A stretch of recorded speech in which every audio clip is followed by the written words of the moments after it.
Today we're going to look at Elie Wiesel's speech, Keep Memory Alive, and I'm going to ask a critical question that you as students are going to help me answer. And in order to answer that, we are going to use what's called a question exploration guide. This is a graphic device that will help us display information related to the critical question and give us a good answer.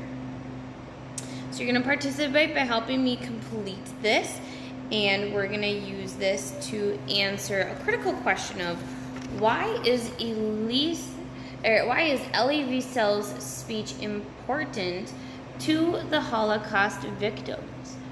And in order to get us going, I'm going to explain some different terminology, the word Holocaust, the word victim.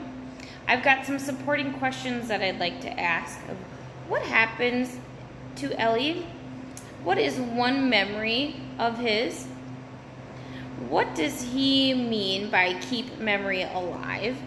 And what does the last line of his speech mean? And the line is, silence encourages the tormentor, never the tormented. So after we answer those supporting questions and define that terminology, we're going to come up with what is the main idea answer. And the main idea answer is to remind people the victims of the Holocaust were tormented. They were tortured. It was no good.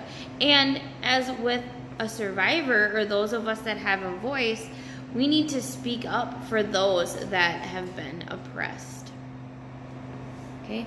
And how can we use this information? How can we use what we learned from the main idea? Well, we can compare it to other speeches that we've looked at during our unit, such as MLK's, Maya Angelou, and Sojourner Truth's. And then what's the overall idea? How can we take this into real world practice? Well, if you see someone being victimized, stand up for them. Be a voice for those that cannot.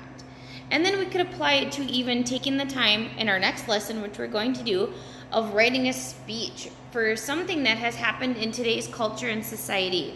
Maybe some ideas could be LGBTQ, Black Lives Matter, bullying, or maybe even animals, because animals don't have a voice, and that's something that we can speak up for. So after using this question exploration guide, we were able to find the answer to our question of why is Elie Wiesel's speech important to the Holocaust victims. And this question exploration guide helped us break down the important aspects of his speech and to really dig deep into the details. And we're also able to use this question exploration guide in other ways too. Maybe we can use it in world history. Maybe we can use it in science to answer a critical question that we need to find out more information about. Lots of different ways that we can use this. And for tomorrow, start thinking about ideas of what you want to write a speech about.